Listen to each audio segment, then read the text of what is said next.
الطريقة الأصلية لعمل ستريبس دجاج كنتاكي في البيت هنعمله بأبسط طريقة ممكنة، وهقولك كمان على سر القرمشة الرهيبة.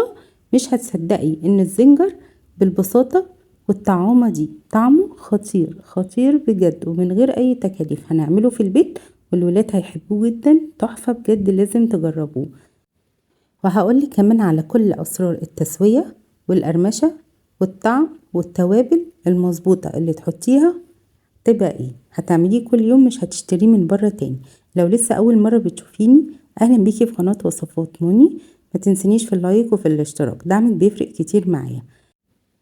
اول حاجة واول سر معايا البهارات. الوصفة دي كلها بتعتمد على البهارات، وهقولك على البهارات بالظبط اللي تحطيها ايه من غير اي تعقيد ومن غير اي افتكاسات، وهتطلع معاكي نفس الطعم بالظبط. اول حاجة طبعا هجيبها صدور الدجاج، لازم تبقى معايا قطعة كده واحدة، وانا اقطعها بنفسي. هغسلها كويس جدا وهفصل كده، المهم ما يبقاش فيها اي عظم ولا اي حاجة، ونضيفها تماما. هقطعها كده من النص علشان ما تبقاش القطعة تخينة قوي. لو عايزة قطعة تخينة قوي سيبيها زي ما هي، وبعدين هقطعها شرايح وزي ما تحبي تقطعيها. تعالي بقى اقولك على البهارات بالظبط اللي انت تحطيها عليها. طبعا ملح، فلفل اسمر، كمون، معايا كزبرة ناشفة، ومعايا كركم وتوم بودر، بصل بودر، بابريكا، وكمان زعتر وجنزبيل وحبهان بودر. التوابل دي أساسية معايا، ومعايا كمان كيس مرقة فورية. هاخد من كل حاجة من التوابل دي معلقة صغيرة. أول حاجة بقى هجيب كده زبادي أو لبن قاطع أو لبن رايب حسب المتوفر عندك ايه. هاخد منها نص كوباية، وهنزل كده بكل التوابل اللي انا قلتلك عليها بالشكل ده كلها كده مرة واحدة. وهاخد كيس مرقة فورية، هاخد نصه بس، وهشيل النص التاني اقولك دلوقتي احنا هنستخدمه ليه. وهحط كمان مستردة قد معلقة كبيرة، ودي اساسية برضو معايا. كل الحاجات دي اساسية معايا. ومعايا دبس رمان وكمان صويا صوص، بس انا ما كانش متوفر عندي. واحط كمان معلقة عسل، وهقلب كل التوابل دي مع بعض لحد ما تمتزج كويس جدا معايا. هفضل اقلب كده. هقولك بقى هنا على سر ضروري جدا لازم تحطيه. هحط معلقة بيكنج باودر صغيرة وهقلبها، وده بقى السر اللي بيخليها من جوه هشة وبتدي قرمشة حلوة جدا. لازم تتابعي معايا الخطوات كويس جدا عشان اقولك على حاجات كتيرة مهمة في الوصفة دي، زي المطعم بالظبط. اتحداكي ان هي تطلع فعلا زي المطعم بالظبط. الخليط هنا كان عندي تقيل شوية فزودته بحبة لبن صغيرين مش كتير، يعني حوالي كده ربع كوباية لبن. وبعدين هنزل كده بالدجاج بتاعي او الفراخ بتاعتي، وهقلبهم كده في الخلطة دي كلها لحد ما تتشرب من التتبيلة كويس جدا، وهسيبها ساعتين على الأقل في التلاجة. تعالوا بقى نعمل الخلطة الرهيبة اللي بتخليها كريسبي من بره. معايا معلقتين كريسبي البقسماط اللي بيتجاب من عند العطار.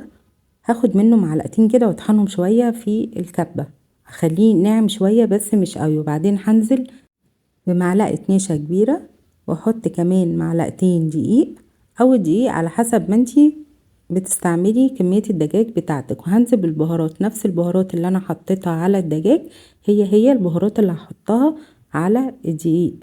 وبعدين هنزل كمان بمعلقة كبيرة بيكنج باودر، وهاخد نص كيس المرقة الفورية وهنزل عليه كده بالشكل ده. هنا معايا خلطة رهيبة رهيبة بجد، مش هتصدقوا طعمها رهيب قد ايه. هزود هنا معلقة دقيق كمان، لو حابة تزودي تاني على حسب كمية الدجاج زي ما قلتلك. وفي المرحلة دي مش هزود مية خالص ولا لبن نهائي، وده بقى السر اللي بيخليها تفصل معاكي. بس كده تعالوا بقى نعمل الصوص الخطير بجد، حاجة كده ميكس رهيب بجد طعمه تحفة. معايا كاتشب هاخد منها معلقة كبيرة، ومعايا مستردة كمان معلقة كبيرة، ومعايا مايونيز معلقة كمان كبيرة. هحط كده كل ده على بعض. وبعدين معايا فلفل اسمر ومعلقة عسل كبيرة، مش هحط هنا ملح خالص، انا هكتفي بكده بس، واقلب كل ده مع بعض. رهيبة بجد، رهيبة، لازم تجربوا دوت، تحفة. صوص رهيب، صوص رهيب بجد. هقلبه كده، اللي هنا ممكن طلع معايا فاتح شوية، هزوده شوية من الكاتشب واغمق اللون. لو انت عايزاه افتح شوية ممكن تزودي مايونيز على حسب الرغبة. بس كده جبت بقى تلج، مية فيها تلج، وجبت الدقيق اللي انا حضرته واللي عليه التوابل والفراخ بتاعتي بعد ما سبتها في التتبيله. وهنا بقى هستخدم ايدي وهقولك ليه دلوقتي. لو عايزه تستخدمي الجوانتي بتاعك، بس انا استخدمت ايدي علشان اديكي سر القرمشه والشكل اللي انتي بتجيبيه من بره بالظبط. هنزل هنا في الدقيق بالتوابل، واطلع من الدقيق على طول، وهنزل في المية المتلجة. لازم المية يكون بتاعتي فيها تلج، وده سر رهيب علشان خاطر تطلع معاكي مقرمشة كويس جدا. وبعدين اطلعها من المية المتلجة واحطها تاني في الدقيق. الخطوة دي بتخلي الدجاج معاكي نفس اللي انتي بتجيبيه من بره بالظبط. وبعدين هاخد كده بايدي، وبعدين اكبس كويس جدا الدجاج واغلفه كويس جدا لحد ما يوصل معايا للدرجة دي. شايفين الدقيق اللي في ايدي دوت، انا بفركه كده بينزل معايا في الدقيق حبيبات، وبتطلع لي نفس شكل الستريبس اللي احنا بنجيبه من بره بالظبط. زنجر رهيب بجد، تحفة. مفيش بعد كده. اخلص بقى كل الكمية اللي عندي، وزيت على النار لحد ما يسخن. مش هخليه يسخن قوي علشان خاطر الفراخ ما تتحرقش مني من بره وما تستويش من جوه، لا انا هخليها كده وسط. وبعدين هنزل بقطع الدجاج على طول على الزيت. المهم بقى هنا الزيت يبقى مغطي قطع الستريبس بتاعتي من فوق، علشان لو مش مغطيها هتطلع من تحت واخده لون ومن فوق لون تاني. واحنا هنا لازم نغطيها علشان خاطر تطلع مقرمشه اكتر. ودي برضو سر من اسرار ان الدجاج بتاعك يطلع مقرمش ومظبوط كويس جدا. اول ما ياخد لون كده هقلبه على الناحيه التانية، وبعدين اللون بقى اللي تحبيه هتطلعه على طول على شبكه. ليه بقى شبكه؟ علشان خاطر ياخد تهويه مظبوطه ويفضل مقرمش ومحافظ على القرمشه بتاعته بالظبط. كل دي اسرار في الاستريبس، لو مشيتي على الخطوات مظبوطه هتاخدي احلى ستريبس دجاج مقرمش طعمه رهيب.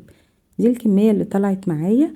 انا حوالي جبت الكميه دي كانت ب100 جنيه.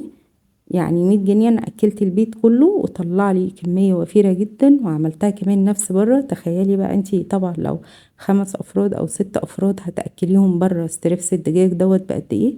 لا احنا عملناه في البيت باسهل طريقه وبالقرمشه الرهيبه ونفس الطعم. بجد حاجه روعه، مش هتصدقي بجد طعمه لذيذ قد ايه حقيقي.